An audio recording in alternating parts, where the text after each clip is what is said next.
Programme میں آپ کو خوش آمدید کہتے ہیں. میں اسد اللہ خان ہوں. آج ایک بہت ہی افسوسناک واقعہ پیش آیا. پشاور کی ایک مسجد میں دھماکہ ہوا نماز جمعہ کے دوران اور اس میں 57 افراد کے جاں بحق ہونے کی اطلاعات ہیں. 100 سے زائد زخمی ہو گئے ہیں. یہ دھماکہ ایک ایسے وقت میں ہوا ہے جب پاکستان میں ایک آسٹریلین کرکٹ ٹیم 24 سال کے بعد پاکستان میں کرکٹ کھیل رہی ہے اور آج پہلے ٹیسٹ میچ کا آغاز ہوا ہے. پاکستان میں جب بھی بین الاقوامی ٹیم پاکستان آتی ہے تو دہشت گردوں کی اور پاکستان دشمن قوتوں کی یہ کوشش ہوتی ہے کہ اس طرح کے واقعات ہوں. نیوزی لینڈ کی ٹیم کے آنے کے موقع پر بھی افواہیں پھیلائی گئیں اور اسے واپس جانے پر مجبور کیا گیا.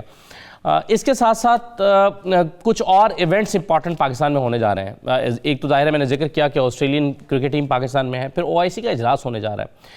اب OIC کا جو اجلاس ہونے جا رہا ہے یہ انہی تاریخوں میں ہو رہا ہے 22 اور 23 مارچ کو، جن تاریخوں میں پاکستان میں سیاسی جماعتوں کی طرف سے ایک لانگ مارچ کا اعلان بھی کیا گیا ہے. سوال یہ پیدا ہوتا ہے کہ کیا ایک طرف اسلام آباد میں OIC کا اجلاس ہو رہا ہوگا اور دوسری طرف اسلام آباد میں لانگ مارچ ہو رہا ہوگا، وہاں پر دھرنا دیا جا رہا ہوگا، سیاسی جماعتیں وہاں پر جلوس لے کر اکٹھی ہو رہی ہوں گی، کیا یہ ایک ہی تاریخ پر ہو رہا ہوگا؟ اور پھر جو تحریک عدم اعتماد ہے اس میں بھی ایک ڈیڈ لاک جو ہے اس کی کیفیت نظر آتی ہے. ایسا لگتا ہے کہ شاید تحریک عدم اعتماد نہ آ پائے تو لانگ مارچ ہو جائے، یا اگر تحریک عدم اعتماد آ گئی تو لانگ مارچ نہیں ہو پائے گا. اور پھر اگر تحریک عدم اعتماد آتی ہے، جیسے کہ اپوزیشن جماعتیں اس کی کامیابی کے لیے پر امید ہیں، تو پھر ایسی صورتحال میں جو OIC کا اجلاس ہے اس کا کیا سٹیٹس ہوگا؟ تو بہت سارے سوالات ہیں پاکستان کی داخلی صورتحال کو لے کر، سیاسی صورتحال کو لے کر، امن و امان کی صورتحال کو لے کر بہت سے سوالات ہیں. یہ آج آپ کے سامنے ہم پروگرام میں رکھتے ہیں. میرے ساتھ اوریہ مقبول جات صاحب سینئر تجزیہ کار ہیں. بہت شکریہ اوریہ صاحب. جنرل اعجاز اوان صاحب ہمارے ساتھ موجود ہیں، آپ بھی سینئر تجزیہ کار ہیں. اور پروگرام میں مجھے حافظ حمداللہ صاحب اور شیخ رشید احمد صاحب کی ہم کوشش کریں گے ان کا موقف لیں آج کے اس واقعے کے حوالے سے. میں سب کو خوش آمدید کہتا ہوں. سب سے پہلے جنرل اعجاز اوان صاحب، جو آج واقعہ پیش آیا ہے، ابھی وزیر داخلہ شیخ رشید صاحب کہتے ہیں کہ حالیہ واقعات کی کڑیاں ملتی ہیں اس سے. اس کا کوئی الرٹ بھی یعنی اس کا کوئی جو ہے وہ اس کی کوئی پہلے سے اطلاع بھی موجود نہیں تھی، کوئی الرٹ بھی نہیں تھا. تو آپ کیسے دیکھتے ہیں یہ فیلئر ہے انٹیلیجنس کا یا کیا ہوا ہے؟ Thank you very much. دیکھیں، یقیناً ایک بہت افسوسناک واقعہ جس میں بہت سارے بے گناہ لوگ شہید ہوئے جو نماز جمعہ کے لیے گئے ہوئے تھے، اور بہت سارے لوگ زخمی ہوئے. ایک بہت دلخراش واقعہ ہے، اس میں تو کوئی دو رائے نہیں ہے. اور پاکستان میں یہ کوئی پہلی دفعہ بھی نہیں ہوا. منسٹری آف انٹیریئر ہو یا حکومت ہو، ہمیشہ یہی کہا جاتا ہے کہ جی ان کے تانے بانے باہر ہوسٹائل ایجنسی سے ملتے ہیں اور باہر بیرونی قوتیں ہیں جو ملک کو ڈیسٹیبلائز کر رہی ہیں یا کرنا چاہتی ہیں، کیونکہ جب بھی کوئی بڑا ایونٹ پاکستان میں ہونے والا ہوتا ہے تو اس کے امیج کو ڈسٹارٹ کرنے کے لیے ایسے حملے ہوتے ہیں. یہ ایک نیریٹو ہے، ہوا ہوگا اور ہوتا بھی ہے. میں یہ نہیں کہتا کہ ایسا نہیں ہوتا، لیکن ہماری اپنی جو سیکیورٹی افواج ہیں، سیکیورٹی فورسز ہیں اور جو انٹیلیجنس ایجنسیز ہیں، جو number of them about 10-12 operate کرتی ہیں، ان کو یہ بات ذہن نشین کرنی چاہیے کہ یہ جنگ نہ ختم ہوئی ہے، نہ اس طرح کی جو ایکٹیویٹیز ہیں وہ پاکستان کو ڈیسٹیبلائز کرنے والی قوتیں اس طرح کی ایکٹیویٹیز کو روکیں گی. تو اس کا ایک ہی طریقہ ہے کہ اپنا الرٹنس لیول اور ریسپانس اتنا بہتر رکھیں کہ یہ واقعات نہ ہوں. ابھی ہم نے پچھلے چند ماہ میں دیکھا، اسلام آباد میں ایک حملہ ہوا، ایک لاہور میں ہوا، بلوچستان میں کوئی 8-10 اٹیک ہوئے جن میں سیکیورٹی فورسز کے جوان شہید ہوئے، اور آج یہ جنگ اٹھا کے پھر پشاور شہر میں لائی گئی ہے. تو یہ ایک یقیناً بہت ایک سوچنے پر مجبور کرتا ہے انٹیلیجنس ایجنسیز کو بھی اور لا انفورسمنٹ ایجنسیز کو بھی کہ کیا ان کی کوتاہی تو نہیں ہو رہی، یا ان کی توجہ جو ہمارے ملک میں ایک میلہ لگا ہوا ہے، جو ایک ہوس اقتدار کے لیے جو پارٹیاں انسٹیبلٹی کریٹ کرنے کی کوشش کر رہی ہیں، کیا اس کی وجہ سے ان کی توجہ بٹھی ہوئی ہے؟ کیا لا انفورسمنٹ ایجنسیز ان کو تحفظ دینے کے لیے اور وہ منصوبہ بندی میں لگی ہوئی ہیں کہ یہ نیگلیکٹ ہو گیا ہے؟ تو ایک انسیڈنٹ تو شاید خدا نخواستہ ہم برداشت کر ہی لیں گے، لیکن اس ٹرینڈ کو روکنا بہت ضروری ہے اور اس پر توجہ کو مرکوز کرنا بہت ہی ضروری ہے. تو آپ یہ کہہ رہے ہیں اوریہ صاحب، جنرل صاحب یہ کہہ رہے ہیں کہ جو سیاسی عدم استحکام ہے اس سے بھی یہ کمزوریاں پیدا ہوتی ہیں امن و امان کی جو صورتحال ہے. آپ بھی اس میں کنیکشن دیکھتے ہیں؟ دیکھیں میں کو 2-3 مہینے سے کہہ رہا ہوں کہ جس دن یوکرین کا ایشو بلٹ اپ ہوگا پاکستان میں، اس کے ساتھ ہی عدم استحکام اور ڈی اسٹیبلٹی کا گیم شروع ہو جائے گی. یہ میرے سامنے انڈو پیسفک جو ان کی اسٹریٹجی ہے، یہ اس کی 4 نومبر 2019 کو جاری ہوئی تھی. یہ انڈو پیسفک اسٹریٹجی ہے، لیکن اس میں سیکنڈ چیپٹر جو ہے وہ یوکرین کا ہے. وہ کیوں ہے؟ یوکرین تو انڈو پیسفک میں نہیں ہے. اس کی بنیادی وجہ یہ تھی کہ یوکرین کو، رشیا کو انٹیگل کیا جائے وہاں پر اور نیٹو کے ساتھ اس علاقے کے اندر، تاکہ جب ہم کنٹینمنٹ اور یہ صاحب میں قطع کے لیے معافی چاہوں گا، میں بس 2 منٹ کے لیے شیخ رشید صاحب ہمارے ساتھ موجود ہیں، ان سے اس پہ بات کر لیں. شیخ صاحب بہت شکریہ. ابتدائی طور پر کچھ پتہ چل سکا ہے یہ جو آپ نے ابتدائی طور پر یہ کہا تھا کہ جو حالیہ واقعات ہوئے ہیں ان سے اس کی کڑیاں ملتی ہیں، کچھ انویسٹیگیشن میں کچھ چیزیں سامنے آئی ہیں؟ ابھی تک کچھ فائنل نہیں ہوا، انویسٹیگیشن جاری ہے اور ایک بڑی تعداد ہے زخمیوں کی اور شہید ہونے والے لوگوں کی. یہ 50 سے زیادہ، 1-2 زیادہ ہیں، یا 55 ہاسپٹل کلیم کر رہا ہے اور 100 سے زیادہ لوگ زخمی ہیں. یہ ملک دشمن لوگ ہیں جو پاکستان میں امن نہیں دیکھنا چاہتے. یہ مذہب کے نام پر تباہی پھیلانے والے جنہوں نے مسلمانوں کی جانوں سے کھیلا ہے، یہ قابل مذمت ہے. لیکن مجھے پوری امید ہے کہ 9 بجے تک کچھ نہ کچھ اس کی انویسٹیگیشن کسی آخری مرحلے میں داخل ہو جائے گی. انٹیلیجنس کا نہ ملنا یا پہلے سے اطلاع کا نہ ہونا، آپ سمجھتے ہیں یہ کمزوری رہی ہے؟ دیکھیں، خود کش حملہ آور کے کو کاؤنٹر کرنے کے لیے دنیا میں کوئی یونیورسٹی یا ٹریننگ سینٹر تو نہیں ہے. انفارمیشن ہے، جب ملتی ہے تو اس پہ کام کیا جاتا ہے. بہت سارے لوگوں کو پکڑا گیا ہے. لیکن ہم دنیا میں جو اس وقت سیاست ہو رہی ہے، جو جنگ کے بادل منڈلا رہے ہیں، جو پاکستان میں عدم استحکام پیدا کرنے کی کوشش کی جا رہی ہے، تو یہ بھی اس کی ایک شک ہے، ایک کڑی ہے کہ پاکستان کو انسانی جانوں سے اور مسئلوں میں حملے کیے جائے اور یہ کیا جائے. یہ سب کچھ انٹرنیشنل ایجنڈا ہے، لیکن انشاءاللہ پہلے بھی یہ ناکام ہوئے، ابھی ناکام. شیخ صاحب، آپ آنے والے دنوں میں OIC کا اجلاس بھی آ رہا ہے، پھر آسٹریلیا کی ٹیم جو ہے وہ ظاہر ہے اس نے ٹیسٹ بھی کھیلنے ہیں، باقی میچز بھی ہیں، اور پھر اسی دوران میں ہم اسلام آباد میں ایک لانگ مارچ بھی کا اعلان ہوا ہے 23 تاریخ کو. یہ وہی تاریخ ہے جب OIC کا اجلاس آ رہا ہے، تو کیسے اس کو پلان کیا جائے گا؟ مجھے یقین ہے کہ 23 تاریخ کو یہ لانگ مارچ نہیں کریں گے. جو کچھ بھی انہوں نے کرنا ہے اس سے پہلے کرنے کی کوشش کریں گے.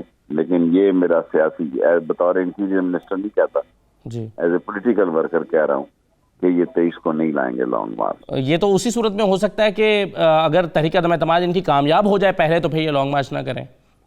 خدا نہ کرے کہ ایسی کوئی کامیابی ہو، لیکن میں اپنی جتنی، آپ مجھ سے سوال پوچھ سکتے ہیں لیکن مجھے جواب دینے پہ مجبور نہیں کر سکتے میرے سیاسی وجدان میں کہ یہ 23 مارچ کو نہیں آئے. شیخ صاحب، اس کی وجہ یہی ہے کہ ان کو یہ سمجھایا جائے گا کہ OIC کا اجلاس ہے، اہم چیزیں چل رہی ہیں، تو آپ اس کو پوسٹ پون کر دیں. اس وجہ سے آپ کنونس ہیں، آپ کو لگتا ہے کہ یہ نہیں آئیں گے؟ دیکھیں جی، پاکستان میں پہلی دفعہ J-10C 25-30 جہاز فلائنگ پاس کرنے جا رہے ہیں. اس کی 11 تاریخ کو وہ جہاز پہنچ گئے ہیں اور اس کی پاکستان میں آمد ہو جائے گی. کچھ ہو گئی یا پورے اسکواڈن ہو جائیں گے، 25 یا 36 جتنے جہاز ہیں. اور ایک بہت بڑی پریڈ ہے. پھر OIC کانفرنس ہے، دنیا کے اتنے بڑے وزیر خارجہ پاکستان آ رہے ہیں. سارے سب کو سمجھ ہے اور ان کو سمجھنا چاہیے کہ ملک پہلے اور باقی چیزیں بعد. ایک آخری سوال شیخ صاحب سیاسی ہے وہ یہ کہ ایسا لگتا ہے کہ اب جہانگیر ترین صاحب جو ہیں جو واپس بھی آ رہے ہیں، سارا کچھ ان پہ ڈیپینڈ کر رہا ہے. تحریک عدم اعتماد کی کامیابی یا ناکامی انہی کے گروپ پہ ڈیپینڈ کر رہی ہے. کیا ان سے رابطہ ہے حکومت کا جہانگیر ترین صاحب سے؟ یہ خبر تو چھپی، ان کا فون ہوا، لیکن یہ بھی یاد رکھیں 54 کے 3 کے تحت پہلے اجلاس ریکوزیشن کرنے کے لیے 14 دن اسپیکر کے پاس ہوتے ہیں.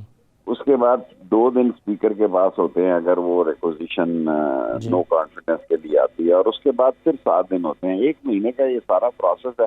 لیکن 3 مہینے سے 2 مہینے سے ساری قوم جو ہے وہ اسی میں الجھی ہوئی ہے. 1 مہینہ ابھی اور پڑا ہے. انہوں نے جو بھی فیصلہ کرنا ہے، ابھی تک انہوں نے اجلاس ریکوزیشن کی درخواست نہیں دی.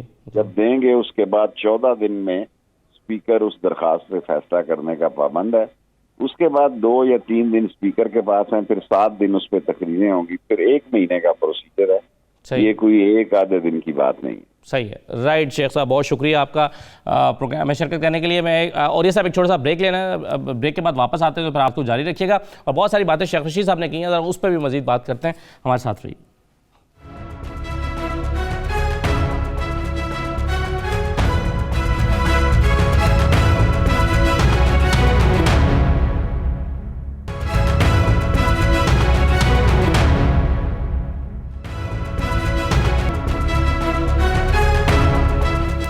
دوبارہ آپ کو خوش آمدید کہتے ہیں. اور یہ صاحب آپ گفتگو کر رہے تھے, آپ کس طرح سے رشیا اور یوکرین کی وار کے پرسپیکٹو میں دیکھتے ہیں سارے معاملات کو؟ میں عرض کر رہا تھا کہ بنیادی طور پر یہ جو رشیا کو اس طرف انگیج کیا گیا ہے, اس کے ساتھ ساتھ چائنا کی کنٹینمنٹ کے لیے اب ایک ہی راستہ رہ جاتا ہے, اور وہ ہے پاکستان. اس لیے کہ چائنا کا جو اس وقت راستہ ہے سی کے ساتھ وہ ملاقہ کی طرف سے ہے, وہاں پر آلریڈی انہوں نے ڈپلائمنٹ کر دیا, اور اس کے مطابق تقریباً 3 لاکھ کے قریب ان کے فوجی جو ہیں مرینز, اور اس کے ساتھ 3 بڑے بحری بیڑے اور 2000 جہاز وہاں پر موجود ہیں. پاکستان میں سے امریکہ نکلنا نہیں چاہتا کسی طور پر بھی, کیونکہ اگر پاکستان سے نکل جاتا ہے تو اس کے بعد آپ سوچیں کہ وہ بیلاروس تک ہے, اس کی کوئی حیثیت نہیں, نہ ایران میں موجود ہے, نہ افغانستان میں موجود ہے, نہ روس میں موجود ہے. انڈیا جو ہے وہ اس طرف ہو جاتا ہے, فار ایسٹ کی طرف.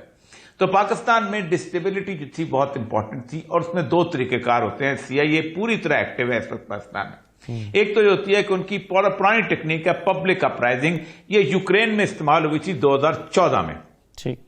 پرو رشین ایک صدر تھا, اس کے خلاف اپوزیشن کو اکٹھا کیا گیا, میڈیا اور فنڈ وہاں پر پہنچائے گئے, اور امبیسڈر جو تھے باقاعدہ جلوسوں میں شرکت کرتے تھے یورپین یونین کے.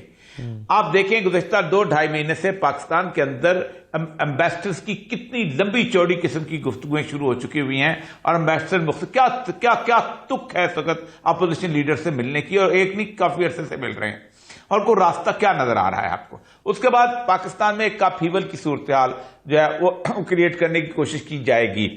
دوسرا یہ ہے کہ افغانستان میں ڈسٹیبلٹی چاہتے تھے, انہوں نے وہاں داعش کو ایکٹیویٹ کیا. ایسے ہی دھماکے جو ہیں وہ کابل میں ہوئے, ایسے ہی دھماکہ جو ہے تو وہ قندوز میں ہوا, ایسے ہی دھماکہ ایک اور جگہ ہوا. طالبان نے ایفیکٹولی اب اس پہ کنٹرول کر لیا ہے, گزشتہ تقریباً 1 مہینے سے نہیں ہوا. اب اس کا ایک یہی تھا کہ آپ ان کو یہاں بھیج دیں, اور تاکہ وہ یہاں ایکٹیویٹی کریں. یہ 2 چیزیں. اس کی وجہ یہ ہے کہ اگر وہ اپنے اس پلان کو مکمل کرنا چاہتے ہیں اس پورے خطے کے اندر, تو پھر ایک بات بڑی طے ہے کہ پاکستان کو کسی طرح پولیٹیکلی بھی ڈسٹیبلائز کریں گے. آپ مجھے دیکھیں نا, عدم اعتماد کے بارے میں آپ کسی بھی اپوزیشن لیڈر سے گفتگو کریں کہ آپ کیا کرنا چاہتے ہیں, عمران خان کو اتار کے کیا کرنا چاہتے ہیں. کل قمر کائرہ صاحب سے میری پروگرام بات ہو رہی تھی, کہہ رہے تھے ایک انٹرم گورنمنٹ بنے گی, وہ 6 مہینے تک تقریباً وہ الیکشن رولز بنائے گی. نہیں, وہ کل مولانا فضل الرحمان نے کہا ہے, انہوں نے کہا کہ بہار آئے نہ آئے خزاں جانی چاہیے, ان کو پتہ نہیں ہے بعد میں کیا ہوگا, وہ کہتے ہیں یہ جانے چاہیے. تو میں نے کہا نا کہ وہ اس کا میں نے عرض کیا نا کہ آپ ذرا پیٹرن دیکھ لیں نا, جہاں ڈسٹیبلٹی آئے ہیں وہ پہلے پبلک اپرائزنگ کی ہے, حالات خراب کیے ہیں, دوسرے کیے ہیں. چلی میں دیکھ لیں, نکراگوا میں دیکھ لیں, ہونڈراس میں دیکھ لیں, اس کے بعد ابھی یہ زیادہ ترین صورتحال یوکرین میں دیکھ لیں, ایجپٹ میں دیکھ لیں, اس کے بعد سیریا میں دیکھ لیں. تو آپ کیا کہنا چاہ رہے ہیں, اور یہ صاحب کہ انٹرنیشنل جو ایجنڈا ہے, آپ کیا کہنا چاہ رہے ہیں کہ جو انٹرنیشنل ایجنڈا ہے اور جو پاکستان میں اپوزیشن کی سیاسی چالیں ہیں اس میں تال میل موجود ہے؟ مجھے یہ بتائیے کہ کس خوشی میں امبیسڈرز مل رہے ہیں. کیا کوئی امبیسڈر آ کے کھڑے ہو کے گفتگو کرتا ہے کہ میں فلاں بندے سے لیڈر سے اس لیے ملا تھا؟ وہ کوئی بائی لیٹرل ایگریمنٹ کرنے جا رہے ہیں وہاں پر؟ کیا وہ باہر کھڑے ہو کے کہتے ہیں کہ یہی پاکستان ہے نا جس میں یہ سب کچھ ہوتا ہے؟ یہ ایران میں مل کے دکھائیں مجھے کسی سے, یہ کسی اور ملک میں مل کے دکھائیں, انڈیا میں مل کے دکھائیں کسی اپوزیشن لیڈر سے. تو اس وقت ڈیسپریشن ہے. جو لاسٹ پینٹاگون اس میں کانگریس میں جو بل پاس ہوا تھا افغانستان کے اوپر, پاکستان کا نام ڈیلیٹ کیا گیا تھا پاکستان کو ٹھیک رکھنے کے لیے. پاکستان اس ڈیسیژن میکنگ پروسیس میں ہے سائڈ. پاکستان کے لیے اور کوئی راستہ نہیں ہے کہ امریکہ کو چھوڑ کے کسی اور طرف چلا جائے. ٹھیک ہے, صحیح ہے, چلیں بس یہ سارے اس نے انتظام ہونے. یہ جو بیان ہے آپ مجھے بتائیں, یہ 24 لوگوں نے جو بیان دیا, کسی اور ملک کو کیوں نہیں دیا گیا؟ انڈیا کو کیوں نہیں دیا گیا؟ کسی اور ملک کو کیوں نہیں دیا یورپین یونین نے؟ تو اس کا مطلب یہ ہے کہ آل گیم جو پک چکی ہوئی ہے. صحیح ہے, بالکل صحیح ہے. جنرل صاحب, یہ ایک طرف رشیا یوکرین وار ہے, پھر امریکہ کے ساتھ ایک تعلقات کا معاملہ ہے, پھر ہم افغانستان کی حالات ہیں, پھر چائنا ہے, خطے کے پورے حالات ہیں, اس سے پاکستان کو نمٹنا ہے, اور دوسری طرف یہاں پر پولیٹیکل انسٹیبلٹی. آپ کیسے ان دونوں کا کنیکشن دیکھتے ہیں, اور کیا پاکستان متحمل ہو سکتا ہے کہ اس خاص طور پر مارچ کے اس مہینے میں کہ جب بہت کچھ ہو رہا ہے ہمارے ہاں بھی اور اطراف میں بھی, ایسے میں ہم رجیم چینج کی یا حکومت کی تبدیلی کی بات کریں, یہ پاکستان کے اوپر کس طرح سے اثر انداز ہوگی؟ دیکھیں جی, میں پچھلے تقریباً 1 مہینے سے جتنے پروگرامز میں نے شرکت کیا ہے, میں ایک ہی بات کہہ رہا ہوں کہ اس وقت جتنی پولیٹیکل سٹیبلٹی کی ضرورت پاکستان کو آج ہے شاید اتنی پہلے کبھی نہیں تھی، کیونکہ اس وقت جو نئی ریجنل ری الائنمنٹس ہو رہی ہیں، جو ایک نیا جو اسٹریٹجک ریلیشن شپ میں جو نئی تبدیلیاں آ رہی ہیں خطے میں، ان کو دیکھتے ہوئے ہمیں اس وقت پولیٹیکل سٹیبلٹی کی ضرورت ہے، اور جن مسائل کو اٹھا کر اپوزیشن عدم اعتماد لانے کی کوشش کر رہی ہے، ان مسائل کا حل ان کے پاس بھی نہیں ہے۔ وہ اگلے 1.5 سال میں خدا نخواستہ اگر آ بھی جاتے ہیں تو وہ کوئی ایسی تبدیلی نہیں لا سکیں گے جو عوام کے لیے اچھی خبر بنے، بلکہ مزید انسٹیبلٹی کریٹ ہوگی جو اس وقت جس کا پاکستان متحمل نہیں ہو سکتا۔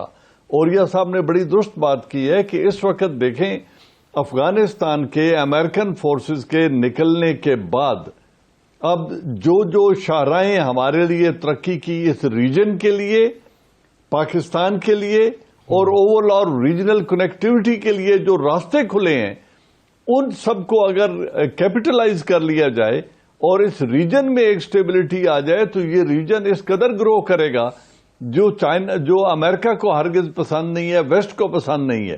وہ اپنی پوری کوشش کریں گے کہ اس کو سیبوٹاج کیا جائے۔ اس کو فار ایگزامپل چائنا پاکستان کے ساتھ آلریڈی اس کا ایک اسٹریٹجک لنک ہے، اور ابھی اس کی مزید چائنا کو اس لیے ضرورت ہے، جس کی طرف اوریہ مقبول جان صاحب نے اشارہ کیا ہے کہ ایک ساؤتھ چائنا سی میں ایک انسٹیبلٹی کریٹ کرنے کی کوشش کی جا رہی ہے۔ اوور آل بڑھتے ہوئے اکنامک انفلوئنس کو چیک کرنے کے لیے، چائنا کے بڑھتے ہوئے انفلوئنس کو چیک کرنے کے لیے امریکہ ایک معاشی جنگ کا اعلان آلریڈی کر چکا ہے۔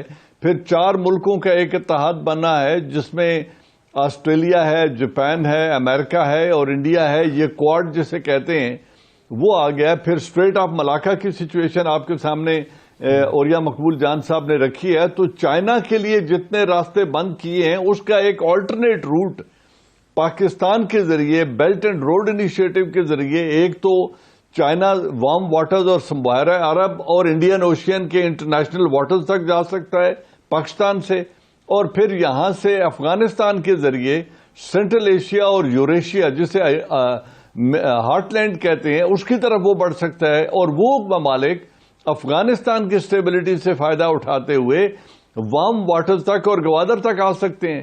جن وسائل کو ہم ترس رہے ہیں آئل اینڈ گیس کے، وہ وسائل صرف امن کے منتظر ہیں، وہ ہمارے گھروں تک پہنچیں گے، ہمارے ملک تک پہنچیں گے اور ان کو آگے ایک انٹرنیشنل مارکیٹ ملے گی۔ اس سارے جو نظام ہے اس کو سیبوٹاج کرنے کے لیے اس میں کوئی دو رائے نہیں ہے کہ انٹرنیشنل قوتیں سرگرم ہیں، اور اس پورے گیم میں پاکستان کی ایک پیوٹل پوزیشن ہے۔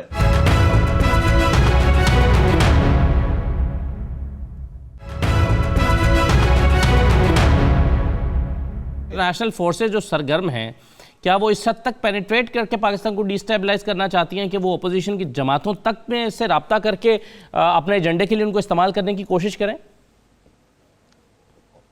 نہیں، ایک فضا ایسی بنا دی جاتی ہے، رابطے بھی ہو سکتے ہیں، اس میں کوئی مشکل نہیں ہے۔ جو ہمارے لیڈرز ملک سے باہر جا کر بیٹھے ہوئے ہیں ان کو کون کون لوگ نہیں ملتے ہوں گے، ان کو ہوسٹائل ایجنسیز کیوں نہیں ملتی ہوں گی۔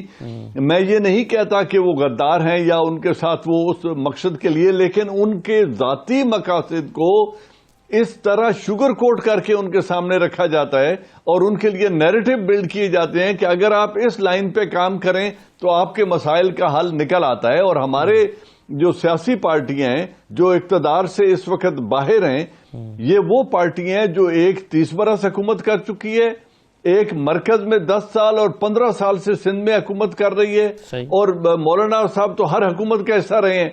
ان کے پاس کون سی جادو کی چھڑی ہے، یا انہوں نے ان برسوں میں کون سا انقلاب برپا کیا ہے جو پاکستان کو ترقی کی منزلوں پر لے گیا تھا، اور آج خدا نخواستہ پاکستان پیچھے رہ گیا ہے۔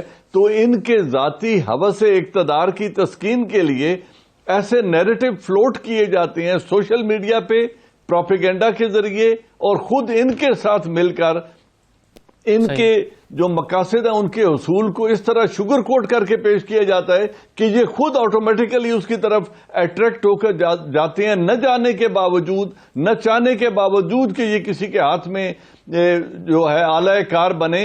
لیکن اپنے مقصد کے لیے یہ پاکستان کے وسیع تر مفاد کو اور ڈیموکریسی کے وسیع تر مفاد کو پس پشت جان بوجھ کر ڈال دیتے ہیں. صحیح ہے، بالکل صحیح ہے. اور یہ صاحب اگر اپوزیشن کو یہ کہا جائے کہ آپ او آئی سی کا اجلاس ہے، حالات اس قسم کے ہیں، ذرا مؤخر کر دیں اپنا لانگ مارچ، تو اگر وہ یہ آرگومنٹ استعمال کریں کہ 2014 میں جب چائنیز پریزیڈنٹ نے آنا تھا اور ہم کہتے تھے کہ جی آپ لانگ مارچ آپ یہ دھرنا نہ دیں تو آپ نے ہماری بات نہیں مانی، تو آج ہم آپ کی بات کیوں مانیں؟ یہ آرگومنٹ استعمال ہو سکتا ہے؟ دیکھیں، پہلی بات تو یہ ہے کہ چائنیز پریزیڈنٹ جو ہے وہ اس نے ایک آدمی نے آنا تھا، اور وہ چائنیز پریزیڈنٹ جو ہے وہ کہیں پر بھی اس کا ارینج کیا تھا. لاہور میں آپ اس کے ساتھ ارینج کر سکتے تھے، کوئی اتنا بڑا آرگومنٹ نہیں ہے. اور دوسری بات یہ ہے کہ وہ اس وقت چائنیز پریزیڈنٹ کی کوئی اتنی بڑی اس طرح کی ایسی ایشو نہیں تھا کہ جس کو کہا جا سکے. ابھی او ایس سی کا اجلاس جو ہے یہ آ رہا ہے، یہ بڑا امپورٹنٹ اس لیے بھی ہے کہ او ایس سی بذات خود کیا فیصلہ کرنے جا رہی ہے. میں آپ کو ایک بات بتاؤں، یہ جو صورتحال بنی ہے نا، جن لوگوں نے یہ تھیٹر بنایا ہے یوکرین والا، اور وہ انہوں نے ایسے نہیں بنایا. آج ہی میں بھی پڑھ رہا تھا کہ اسٹنگر میزائل بھی وہاں پہنچ چکے ہیں، جرمنی نے بھی وہاں پہنچا چکا ہے. یہ آپ کیا سمجھتے ہیں؟ یہ کوئی چھوٹی سی بات ہے. اور دوسری بات یہ ہے کہ بات بالکل صحیح کہی ہے انہوں نے، جاد عوان صاحب نے، کہ ہوتا کیا پتہ کیا ہے؟ ہوتا یہ ہے کہ آپ اس کے مفادات کو اپنا مفاد بنا کے پیش کرتے ہیں، اور اس کے ساتھ ساتھ میڈیا بڑی امپورٹنٹ چیز ہے. آپ خود سوچیں، چھوٹا سا ایشو ہوتا ہے کرسچنز کا، کبھی کسی جگہ ایک دو بندہ انٹرنیشنل ایشو بن جاتا ہے. آسیہ مسیح جو ہے اتنا چھوٹا سا ایشو ہے نا، آپ انٹرنیشنل ایشو بن گیا. یہ ہے میڈیا کی طاقت. اب اگر ایک یہاں پر چھوٹی سی بھی ایک جلسہ جلوس قسم کا ہوگا، اس کو اگر انٹرنیشنل لیول پہ پورٹری کیا جائے گا اور سب کچھ کیا جائے گا، تو ظاہر بات ہے ایک پبلک اپرائزنگ کریٹ کی جاتی ہے. آپ نے 77 نہیں دیکھا، ہم نے 77 بھگتا ہوا ہے. جی، تمام ذرائع ختم تھے. بی بی سی کا مارک ٹلی یہاں آ کے بیٹھا ہوا تھا، اور بی بی سی رات کو شیڈول اناؤنس کرتا تھا کہ فلاں جگہ سے موچی دروازے سے جلوس نکلے گا، وہ کہتا تھا مسلم مسجد سے جلوس نکلے گا، کوئی کراچی میں وہاں سے نکلے گا، اور آٹومیٹک آرگنائزیشن چل رہی تھی. اور اس کے بعد ایک فضا بھی بنائی گئی. میں یہ نہیں کہتا کہ سینٹیمنٹ نہیں ہوتے، سینٹیمنٹ موجود ہوتے ہیں. عمران خان صاحب کی حکومت کو اتنی اہل حکومت نہیں ہے کہ جس کے خلاف سینٹیمنٹ نہ ایکسپلائٹ کیے جا سکے. لیکن مسئلہ ذرا یہ ہے کہ تمام اپوزیشن لیڈر سے اگر آپ ایک بہت بڑا پینل میں بٹھا کے سوال کریں کہ آج عمران خان چلا جاتا ہے، کل کیا ہوگا؟ کیا آپ آئی ایم ایف کی ڈیل ختم کر دیں گے؟ کیا وہ سارے معاہدے ختم ہو جائیں گے؟ کیا اگلے دن آپ جو ہے قیمتیں جو ہیں آج سے 5 سال پہلے والی پہ لے آئیں گے؟ کیا قرضے ختم ہو جائیں گے؟ اچھا چلو یہ بھی ختم ہو جائے. کیا باقی جتنی کولیجن گورنمنٹ بنے گی ان کی بلیک میلنگ ختم ہو جائے گی؟ نہیں. وہ کہتے ہیں کچھ بھی ہو یہ چلا جائے. اس کا مطلب یہ ہے کہ اس طرح کی صورتحال سیاستدان کی نہیں ہوتی. اب یہ جو فضل الرحمان صاحب کا فکرہ ہے، فضل الرحمان صاحب کا فکرہ جو ہے وہ بہت کچھ بتاتا ہے کہ خزاں چلی جائے، بے شک اس کے بعد خزاں کے بجائے ہم لٹ جائیں، بھوکے مر جائیں، خزاں چلی جائے. اب اس کو خزاں کہہ لیں یا جو مرضی کہہ لیں، اس کا مطلب یہ ہے کہ کوئی چیز پیچھے ہے. میں آپ سٹڈی کریں کبھی ان ساری انسرجنسیز کو. آپ کبھی انسرجنسی سٹڈی کریں کہ جس وقت انہوں نے اس وقت وہ کی تھی الندے کے خلاف، پینوشے کو جب لانا چاہ رہے تھے. نکراگوا کی سٹڈی کریں جس کو مارا گیا. ساؤتھ کوریا کی سٹڈی کریں. سی آئی اے کی جو پاپولر اپرائزنگ ٹیکنیک ہے وہ یہی ہے کہ ایک دفعہ ایک بلٹ اپ کیا، تحریر اسکوائر میں لوگ اکٹھے ہوئے، پھر اس کے بعد اس کو مینوپولیٹ کیا، پھر اس کے بعد جب مرسی ذرا سا نکالنے لگا تو اس کو قید کر کے اپنا بندہ فوجی لے کے آگے.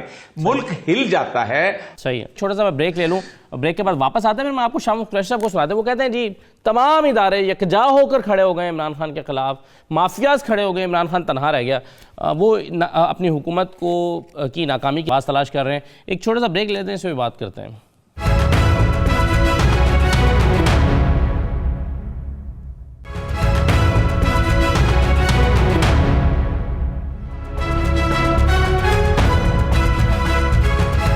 دوبارہ آپ کو خوش آمدید کہتے ہیں. ملک میں امن و امان کی صورتحال اور سیاسی صورتحال اور سیاسی عدم استحکام کی صورتحال، ان تمام چیزوں پر ہم گفتگو کر رہے ہیں. میں شاہ قریشی صاحب کا ایک بیان آپ کو سنوانا چاہتا ہوں. انہوں نے کہا کہ جی کرپٹ لوگوں پر، چوروں پر مضبوطی سے ہاتھ نہیں ڈالا جا سکا، اور اس کی وجہ یہ تھی کہ عمران خان اکیلے تھے اور تمام مافیاز یکجا تھے، اور ادارے تمام کے تمام مل کر عمران خان کے خلاف کھڑے ہو گئے تھے. سنیے انہوں نے کیا کہا ہے. ہماری ناکامی کا ذکر کیا آپ نے. ہاں شاید ہم اس مضبوطی سے چوروں پر گرفت نہیں ڈال سکے جو ہمیں ڈالنی چاہیے تھی. شاید کرپشن کے جو ہمارے ہدف تھا وہ حاصل نہیں کر سکتے جو عمران خان کرنا چاہتا تھا. ایک سمجھنے کی بات ہے پاکستان کے لوگوں کو, عمران خان تنہا, مافیا یکجا. عمران خان تنہا, ادارے رکاوٹ, ہر ادارہ رکاوٹ بنا ہوا ہے. لڑ رہا ہے, کوشش کر رہا ہے. جنرل صاحب کیا اس کو جواز سمجھا جا سکتا ہے ناکامی کا؟ کیونکہ اگر ادارے رکاوٹ ہیں تو اداروں کو ٹھیک کرنا بھی تو حکومت ہی کا کام ہوتا ہے. دیکھیں 72 ایئرز کا راٹ 3 سالوں میں ختم ہونا تو کسی میریکل سے ہو سکتا ہے. جس ناکامی کی وجہ تو اس کو قرار دینا درست نہیں, کیونکہ جب آپ پانی میں کودے ہیں تو آپ کی تیاری تو مکمل ہونی چاہیے تھی کہ وہاں مشکل بھی ہوگی, اور یہ تو ایک پلان لے کے آنا چاہیے تھا. لیکن ہمارا جو ڈیموکریٹک سیٹ اپ ہے اس کو اگر آپ دیکھیں اور جو قوانین ہیں ان کو دیکھیں اور جو کرائسس کا جو لیول ہے اگر اس کو دیکھیں تو یقیناً 2/3 میجورٹی کی گورنمنٹ کسی اور پوزیشن میں ہوتی. ایک جو میک شفٹ ارینجمنٹ لگ رہا ہے جس طریقے سے ایک کولیشن نے مل کر حکومت بنا لی ہے اور وہ ہر دوسرے دن کوئی نہ کوئی اپنے مطالبات لے کر حکومت کے سر پہ چڑھا رہتا ہے, تو اس طرح کی انسٹیبلٹی اور پھر مسلسل جو اقتدار سے محروم قوتیں ہیں ان کا مسلسل یہ کوشش کرتے رہنا کہ انسٹیبلٹی کریٹ کی جائے, یہ تمام چیزیں ڈسٹریکشن ضرور کاز کرتی ہیں. اور جو قوانین پرانے بنے ہوئے ہیں اگر اس راستے پہ آپ چلتے جائیں تو پھر تو یہ عدالتوں کے سٹے, اور یہ ابھی آپ نواز شریف صاحب کا ہی کیس لے لیں کہ ایون فیلڈ اپارٹمنٹ جن میں وہ رہ رہے ہیں اس میں تو اب کسی کو کوئی شک نہیں کہ وہ ان کی ملکیت ہیں, تبھی تو وہ اور ان کی بیٹے اور ان کی آگے اولادیں وہاں پہ رہ رہی ہیں. لیکن کیا ہمارے عدالتی نظام کو آج تک یہ جواب مل سکا ہے کہ وہ کب خریدے گئے, ملک سے پیسہ باہر کیسے گیا اور اس کے اس پر پیسے پر ٹیکس دیا گیا تھا یا نہیں؟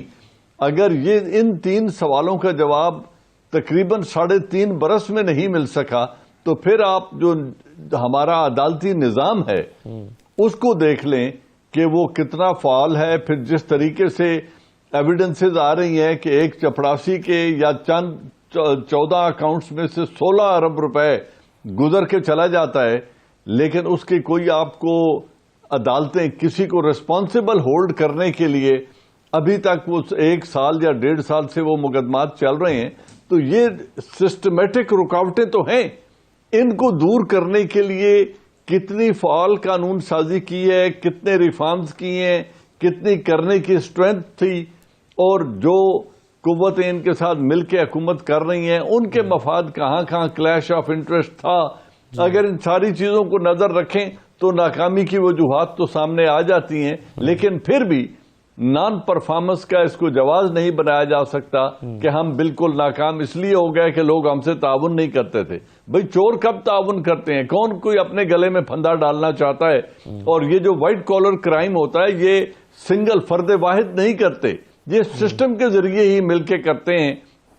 فار ایگزامپل یہ جو اکاؤنٹ کھلے تو بینکوں میں کھلے, بینک مینیجرز نے کھولے, ان کی ویریفیکیشن کس نے کی, پھر وہ اتنے ہیوی اماؤنٹ جب نکلے تو کہاں گئے, یا جو باہر سے ٹیٹیز آئیں اگر اس شخص کی ٹیٹی ہے جس نے ملک سے باہر کبھی ٹریول ہی نہیں کیا تو اس میں کون کون لوگ انوالو ہوں گے؟ اگر اس سارے نظام کو دیکھیں تو یہ وقت طلب معاملات ہیں اور اوور نائٹ نہیں ہو سکتے. جی صحیح ہے, ادارے جو ہیں وہ شاید اتنی سپیڈلی کام نہیں کر رہے ہیں. میرے صاحب عبدالغفور حیدری صاحب موجود ہیں جمعیت علماء اسلام کے. بہت شکریہ حیدری صاحب. یہ بتائیے سر کہ یہ جو اس وقت ملکی صورتحال ہے, آپ پی ڈی ایم نے ایک اعلان کر رکھا ہے کہ لانگ مارچ کا 22 اور 23 مارچ کو. حیدری صاحب آپ مجھے سن رہے ہیں؟ غفور حیدری صاحب جی 23 مارچ کو میرا سوال یہ تھا کہ 23 مارچ کو آپ لانگ مارچ کرنا چاہ رہے ہیں اور انہی تاریخوں میں 22-23 مارچ کو OIC کا اجلاس بھی ہے. کیا یہ ممکن ہے کہ آپ ان عالمی یہ جو حالات ہیں اس کو مد نظر رکھتے ہوئے اپنا لانگ مارچ ملتوی کر دیں؟ بسم اللہ الرحمن الرحیم. ہم عدم اعتماد کی تحریک کی تیاریوں میں ہیں اور اللہ کے فضل و کرم سے مطلوبہ تعداد بھی ہمیں حاصل ہو چکی ہے اور 2 سے 3 دن میں یا زیادہ سے زیادہ 4 دن لگیں گے ہم اسمبلی کو بلانے کے لیے ریکوزیشن داخل کریں گے، ٹھیک ہے، اور ساتھ ہی ہم عدم اعتماد کی تحریک بھی پیش کریں گے۔ تو جہاں تک OIC کے اجلاس کا تعلق ہے، جی رات مولانا فضل الرحمان صاحب نے پاکستان سے بھی اور OIC کی قیادت سے بھی اپیل کی کہ جب آپ آنا چاہیں گے تو اس وقت کا امتحان نہیں ہوگا، اور اصولی طور پر اب وہ اس کی حکومت ختم ہونے والی ہے، لہذا آپ نہ آئے تو بہتر ہے۔ بعد میں جو بھی وزیر اعظم بنے گا اور ان کی صدارت میں، ان کی قیادت میں اگر آپ آ جائیں تو بہتر ہوگا۔ تیسری بات یہ ہے کہ 23 مارچ کو ہم نے جو مولانا صاحب، میں اگر صحیح سمجھاؤں تو آپ یہ کہہ رہے ہیں، میں ذرا آپ سے کنفرمیشن چاہ رہا ہوں سر، آپ یہ کہہ رہے ہیں کہ مولانا فضل الرحمان نے OIC کی قیادت سے رابطہ کر کے ان کو کہا ہے کہ آپ 22 اور 23 تاریخ کے اجلاس میں پاکستان میں مت آئیں، نئی حکومت بن جائے پھر آئیں۔ میں رابطے کی بات نہیں کر رہا، مولانا صاحب نے کانفرنس میں سے اپیل کی۔ اچھا جی ٹھیک ہے، رہا 23 مارچ تو 23 مارچ ابھی اپنی جگہ پہ ہے اور اس کو ہم نے ملتوی نہیں کیا ہے۔ 23 مارچ تک اگر عمران خان کلٹی ہوتا ہے تو پھر 23 مارچ نہیں ہوگا، اور اگر وہ اس وقت تک رہتا ہے تو پھر 23 مارچ کا پروگرام اپنی جگہ پہ قائم ہے اور ہوگا انشاءاللہ۔ اور اگر حیدی صاحب، اگر OIC آپ کی بات نہیں مانتی اور اس کے ممبران جو ہیں وہ یہاں پر آ جاتے ہیں پاکستان، پھر بھی لانگ مارچ ہوگا اسی تاریخ پہ؟ دیکھیں ابھی تو یہ کھوکھلا ہو گیا ہے، حکومت اب رہی نہیں، حکومت اب فضا میں ہے، اور ایسی صورت میں OIC کا اجلاس بلا کے مہمانوں کو خواہ کا بے توقیر کرنا ہے، تو ہم نہیں چاہتے کہ اسلامی دنیا کے ممالک آئیں اور ان کو وہ پروٹوکول نہ ہو یا یہاں چلاؤ ہو اور نشانی میں وہ آئیں تو بعد میں بھی آ سکتے۔ تو یہ بات درست ہے غفور حیدی صاحب کہ نون لیگ یہ چاہتی ہے کہ پہلے صرف ریکوزیشن دی جائے اجلاس بلانے کے لیے، اور جب اجلاس بلا لیا جائے پھر طریقے عدم اعتماد جمع کرائی جائے؟ ظاہر ہے جی، تو جب تک اجلاس نہیں ہوگا تو تحریک عدم اعتماد کیسے آئے؟ نہیں، دونوں ایک ساتھ جمع ہوں گی یا پہلے تو ہمیں ریکوزیشن کے لیے درخواست ظاہر کرنا ہوگا، اور ظاہر ہے کہ جب ہم درخواست ظاہر کریں گے تو اسپیکر پابند ہوگا کہ وہ اجلاس بلائیں۔ جی جب وہ اجلاس بلائیں گے تو ہم ساتھ میں تحریک تو ایسا بھی کا مطلب یہ ہوا کہ 2 ہفتے میں 14 دن میں اجلاس بلانا ہوتا ہے، اگر 14ویں دن وہ اجلاس بلاتے ہیں یا پھر آپ ریکوزیشن، پھر آپ تحریک عدم اعتماد جمع کرائیں گے، 7 دن میں ووٹنگ ہوتی ہے، تو 21 دن تو گئے، اور 21 دن اگر گئے تو پھر تو 23 مارچ قریب آ جائے گی۔ مطلب جو بھی آپ نکالیں، لیکن دیکھیں ایک آئینی طریقہ کار ہے، اور اس طریقہ کار کے مطابق ہم نے تیاریاں مکمل کی ہے۔ ہمارے لائز نے صحیح ہے، ڈرافٹ بھی بنا لیا ہے، چارج شیٹ بنا لیا ہے، اور ہم بالترتیب جو قانونی تقاضے ہیں، آئینی تقاضے ہیں، وہ پورا کرتے ہوئے آگے بڑھیں گے۔ صحیح ہے۔ کیا یہ آخری سوال سر، کیا یہ بات درست ہے کہ زرداری صاحب یہ چاہتے ہیں کہ پہلے اسپیکر کے خلاف تحریک عدم اعتماد لائی جائے بجائے عمران خان کے؟ نہیں، ابھی صحیح ہے، بہت شکریہ۔ رائٹ سر، اوریہ صاحب آپ نے سنا، وہ یہ کہہ رہے ہیں کہ 20 مارچ کا پروگرام اپنی جگہ پہ موجود ہے، بلکہ وہ OIC سے کے رکن ممالک سے ریکویسٹ کر رہے ہیں کہ جی آپ نہ آئیں پاکستان اس اجلاس کے لیے۔ نہیں، یہ تو ان کی تقریر ہے، بڑے مزے کے آدمی ہیں، عالم دین ہیں، میں ان سے کیا کہہ سکتا ہوں۔ اقبال کا ایک شعر ہے کہ کلندر جز تو حرف لا الہ کچھ بھی نہیں رکھتا، فقیہ شہر قاروں ہے لغت تھائے حجازی کا۔ یہ کلٹی ہو جائے گا اور اب ہوا میں حکومت ہے اور فلاں ہے۔ اب دیکھیں، اگر تو عدم اعتماد کی صورتحال کہیں پک گئی ہوتی نا تو بہت پہلے یہ سارا کچھ ہو گیا ہوتا تھا اور یہ کچھ بن چکا تھا۔ آج عدم اعتماد کی آپ سے کس نے کہہ دیا کہ اجلاس شروع ہو تو پھر عدم اعتماد کی تحریک جمع کرائی جا سکتی ہے؟ عدم اعتماد تو کل جمع کرا دیں، اسپیکر آفس میں جمع ہونی ہوتی ہے، اس کے بعد وہ اجلاس منعقد کرتا ہے۔ یہ پہلے ریکوزیشن کرنے کا چکر کہاں سے آ گیا؟ اس کا مطلب کہ آپ فراڈ کر رہے ہیں پاکستان اس کا مطلب یہ کہ آپ ٹالنا چاہتے ہیں؟ تماشا بنایا ہوا ہے اس ملک کو. مثلا میں آپ کو ڈیفینیٹلی دیکھیں میری بات سنیں, مسئلہ یہ ہے کہ جلسے جلوس کھیلنا بہت مہنگا ہو چکا ہے آج کل. جلسہ پڑتا ہے کروڑوں کے اندر.